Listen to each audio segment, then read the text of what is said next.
At September 1, 1939, dawn, the Polish town of Wieluń. A single nurse stood by a hospital window, listening to the quiet hum of morning. Then, a scream of engines. Shadow shapes in the sky. Junkers Ju-87 dive bombers tilted downward like falling blades. She had just enough time to whisper a prayer. The first bombs of the Second World War fell around her like thunder striking earth. In minutes, the hospital was gone. In hours, Poland was collapsing. In days, borders, long thought permanent, began to tremble. Europe in 1939 was a continent trapped between old empires and new ambitions. Lines on the map were still recovering from the First World War. Fragile, tense, and bitterly contested. Germany, humiliated by the Treaty of Versailles, sought revision. Italy wanted an empire. The Soviet Union wanted security and expansion. Britain and France wanted stability, but feared another war. Smaller nations, Hungary, Romania, Czechoslovakia, the Baltic states, struggled to survive between giants. It was a continent where borders were political wounds. Ethnic Germans lived outside Germany. Hungarians lived outside Hungary. Ukrainians, Poles, Slovaks, Romanians, countless peoples lived divided across lines drawn by diplomats, not history. Every capital understood it. If another war came, nations would fall. Empires would collapse. Borders would be erased.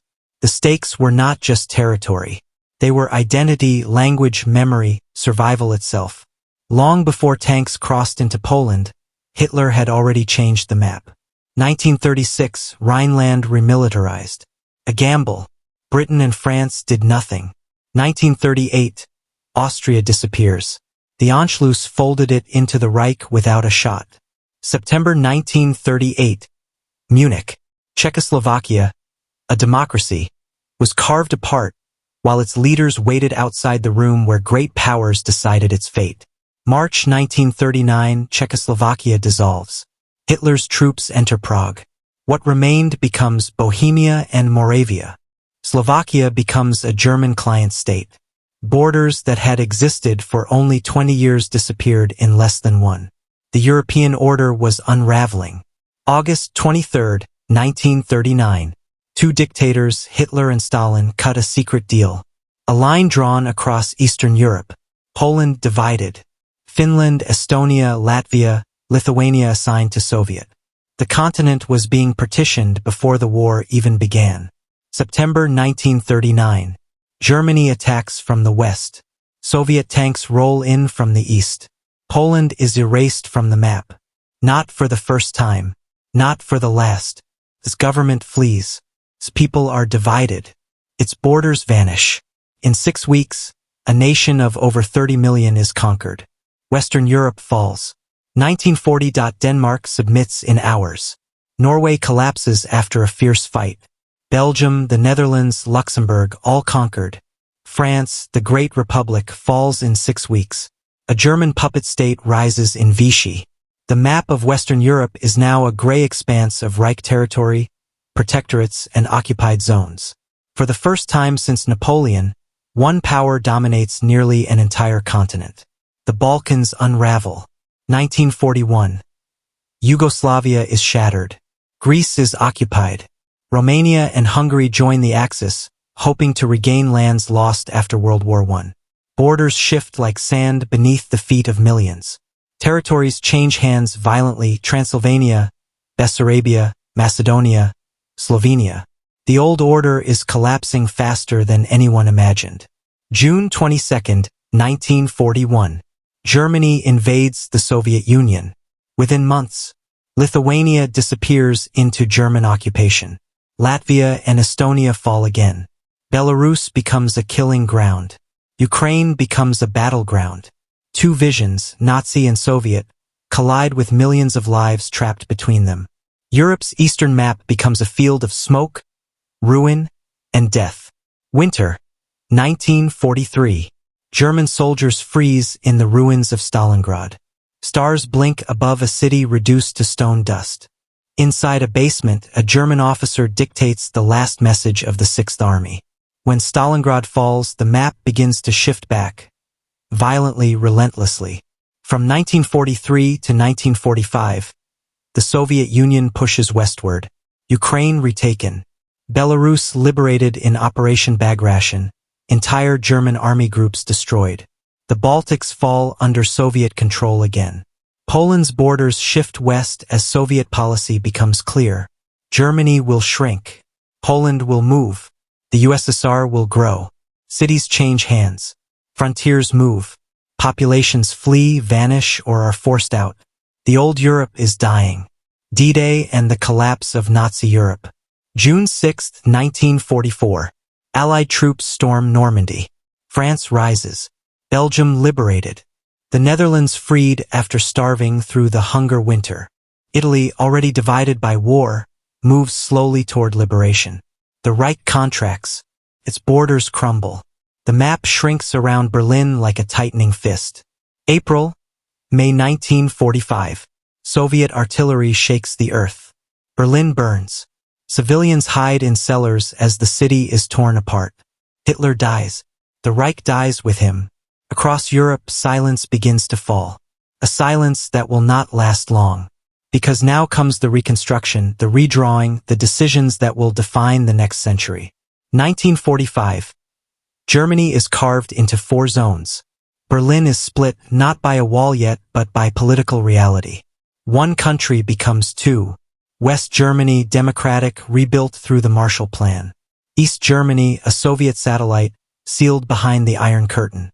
A Central European power that once dominated is now halved. Poland moves west. Poland's new borders shift dramatically.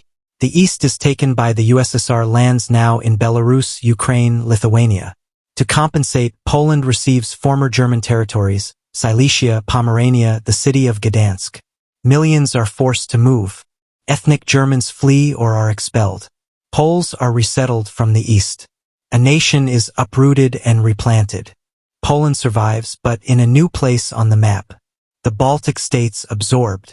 Lithuania, Latvia, Estonia lose independence. They become Soviet republics, their flags lowered, their maps erased. Reconstituted after the war. But internal tensions remain.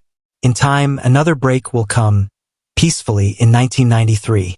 Under Tito, Yugoslavia emerges as a communist federation of 6 republics. Different ethnic groups share one flag, but the cracks remain. A time will come when it shatters again: Croatia, Slovenia, Bosnia, Serbia, Montenegro, North Macedonia. Italy shrinks. Italy loses its colonies, loses Istria and much of the Dalmatian coast. The map tightens around an older, smaller Italy. Austria restored. Independent again. A neutral buffer in a divided Europe. The Soviet border expands. By 1945, the USSR controls more land than the Russian Empire ever did. Eastern Poland, the Baltics, parts of Finland, Bessarabia, Eastern Germany indirectly, influence over Romania, Bulgaria, Hungary, and Czechoslovakia. Its frontier stretches deep into the heart of Europe. 1946. Winston Churchill speaks in Fulton, Missouri. From Stettin in the Baltic to Trieste in the Adriatic. A line of division splits Europe. West, democratic, capitalist, supported by the United States. East, communist, authoritarian, controlled by Moscow. Borders stabilize, harden, freeze. They will remain nearly unchanged until 1991. The Cold War map. For 45 years, Europe exists in 2 colors. Blue, NATO. Red, Warsaw Pact. A continent divided between fear and ideology. Millions grow up knowing only this map, believing it permanent. But nothing in Europe is permanent. 1991, the Soviet collapse. The map ruptures again. Estonia, Latvia, Lithuania regain independence. Belarus and Ukraine emerge as sovereign states. Moldova reappears. Russia shrinks dramatically. The Warsaw Pact dissolves. Europe becomes a patchwork of new nations, new borders, new hopes. 1990, Germany reunifies. A wall falls. A nation breaks its chains. 2 Germanys become one again. Every border shift, from 1939 to 1945, casts echoes into modern times. NATO expands into former Soviet spheres. Conflicts in the Balkans erupt. Ukraine struggles between Europe and Russia. The question of identity and borders continues. World War II did not just change boundaries. It changed how Europe thinks about nations, sovereignty, empire, and peace. Europe's map is quiet today, still, calm. But beneath every border lies a memory of a hospital destroyed at dawn, of armies marching across fields, of nations falling and rising again. World War II did not just redraw lines. It reshaped destinies, carved new realities into the land itself. And though the war ended long ago, its map, the map it created, still rules the continent. 1938. Munich. The great powers met in a gilded room, believing they could secure peace by redrawing borders with pens instead of bullets. Czechoslovakia was carved apart. The Sudetenland handed to Hitler. A nation built after World War I was dismantled without its leaders even present in the room. In Prague, people watched German columns roll across their bridges. No shots fired. No resistance. A country vanished in a single season. The message was clear. If borders could disappear so easily, no frontier in Europe was truly safe. August 23, 1939. Moscow. Under dim chandeliers, Nazi Germany and the Soviet Union signed a pact that shocked the world. Publicly, it promised non-aggression. Privately, it divided Eastern Europe into zones of conquest. Poland would be split in two. Finland, Latvia, Estonia, and parts of Romania were listed like items on a menu. Two dictators, one fascist, one communist, agreed to reshape the map before a single tank moved. It was a chilling prelude. And then September came. German armor crushed Poland from the west. Soviet troops crossed from the east. 2 weeks, and the country was carved apart along the lines drawn in Moscow. Cities were renamed. Borders erased. Millions displaced. Poland did not fall once. It was swallowed twice. 1940. Soviet troops marched into Lithuania, Latvia, and Estonia. Elections were staged. Annexation was declared. The three small republics disappeared from the map. To the world, their borders faded into the red of the USSR. To their people, life changed overnight. Flags lowered, languages suppressed, thousands deported east. The Winter War saw Soviet divisions crash against a smaller, determined Finland. The Finns survived barely, but not without losing Karelia, Viipuri, and centuries-old territory. Families left homes they would never return to. A border moved hundreds of miles west. Drawn in ice and fire, Romania was stripped piece by piece. Bessarabia to the Soviets. Northern Transylvania to Hungary. Southern Dobruja to Bulgaria. Hungary regained lands lost after World War I, but at the price of serving a rising German empire. Every change pushed Europe closer to catastrophe. Each border shift a promise of more to come.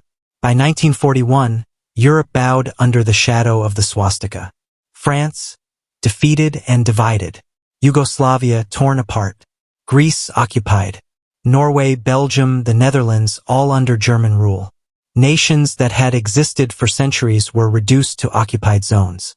Borders became scars across which soldiers marched instead of traders. And then, the largest land invasion in history, Operation Barbarossa. June 22, 1941. 3 million Axis troops surged into the Soviet Union. Within months, the front stretched from the Baltic to the Black Sea. Soviet borders were shattered. Cities like Minsk, Smolensk, and Kiev fell under German occupation. The map of Europe was no longer recognizable. It bent, expanded, and buckled under the pressure of tanks and armies stretching across thousands of miles. Europe was no longer a continent of nations. It was a battlefield without end. A border drawn in ice and fire. The Winter War left Finland scarred but standing. Yet the map was already shifting again. Because in the south, Germany was preparing to redraw Europe with fire. April 1940. German destroyers entered the fjords of Norway. Paratroopers descended on Copenhagen at dawn. Within hours, Denmark surrendered. Within weeks, Norway followed. The motive was cold and strategic. Control of iron ore from Sweden, access to the North Sea, a shield for the Reich's northern flank. Two quiet, neutral nations were now occupied territory. The map crept outward. May 10, 1940. German armor burst through Luxembourg, Belgium, and the Netherlands. Small countries, without deep borders or time to prepare, were swallowed in days. The Wehrmacht tore across terrain diplomats once spent years debating. The fall of France soon followed. Its borders reduced, its territory partitioned, its government forced to govern in exile. Vichy France emerged, a new artificial shape on the map, created not by choice, but by defeat. Europe was no longer a mosaic of sovereign states. It was becoming a German empire. The Balkans, old rivalries, new conquests. Germany marched into Yugoslavia and Greece in spring 1941.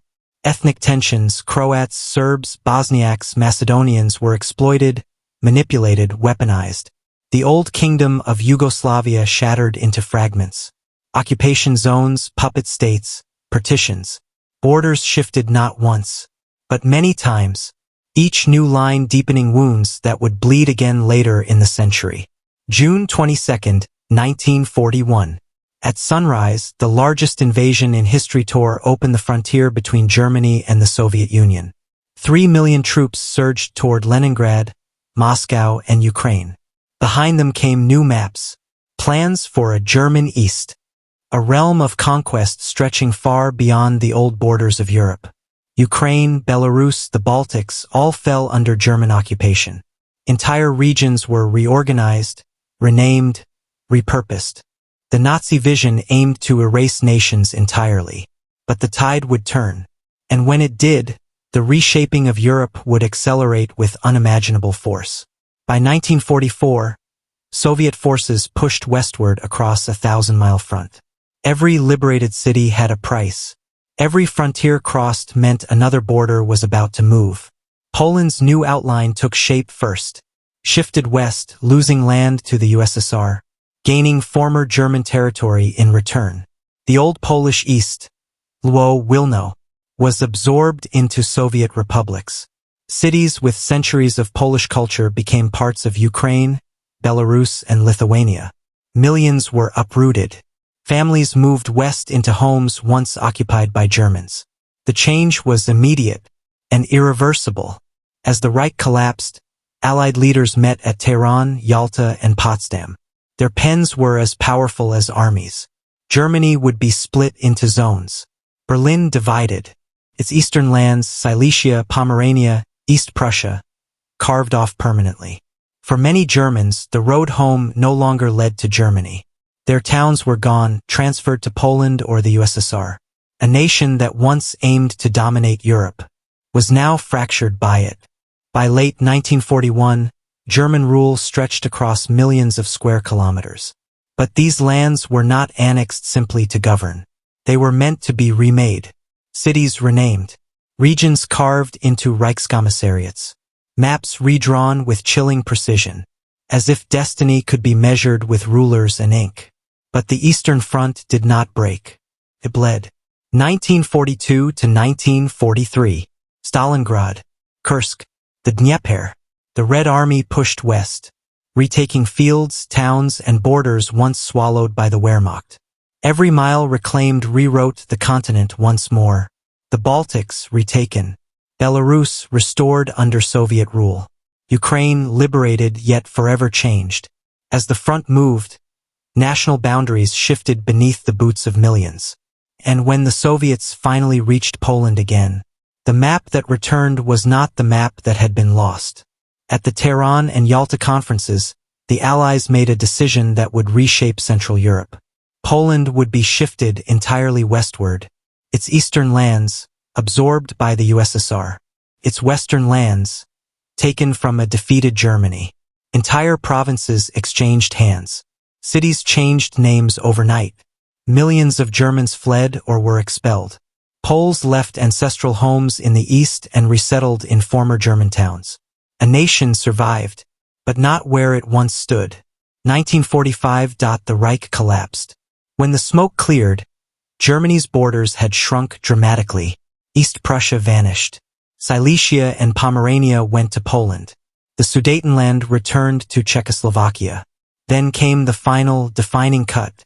Germany was divided east and west. 2 countries, 2 systems, a border of ideology splitting the heart of Europe. As Soviet influence spread, the map hardened into 2 worlds. Poland, East Germany, Czechoslovakia, Hungary, Romania, Bulgaria, and the Baltic states, all within Moscow's orbit. Western Europe, rebuilt under democracy, NATO, and American protection. Where armies had moved, nations had fallen, alliances had shifted, an invisible wall now ran from the Baltic to the Adriatic. A frontier not of mountains or rivers, but of fear, ideology, and power. Begins in Poland at dawn on September 1, 1939, during the bombing of Wieluń. Establishes that World War II instantly destabilized Europe's borders. Europe before World War II was fragile from WWII's unresolved tensions. Germany, Italy, and the USSR sought expansion. Britain and France sought stability. Many ethnic groups were divided among states, creating immense tension. Hitler's early border changes. Rhineland, Austria, and dismantling Czechoslovakia. The Molotov-Ribbentrop Pact secretly divided Eastern Europe. Early invasions show that borders can disappear without warning. Poland partitioned by Germany and the USSR. Baltics annexed by the USSR. Finland loses territory in the Winter War. Germany takes Denmark, Norway, the Low Countries, and France. Yugoslavia collapses into occupation zones and puppet states. Operation Barbarossa redraws the map through massive occupation zones. Soviet counteroffensives reclaim and reshape territories. As the Soviet army moves west, it dictates the new post-war map. Poland shifted west. Millions resettled or expelled. Germany drastically reduced and divided into East and West. Eastern Europe becomes the Soviet-controlled Eastern Bloc. Western Europe aligns with democratic powers. World War II did not just change borders. It erased nations, created new ones, displaced millions, and forged the Cold War lines that defined Europe for half a century.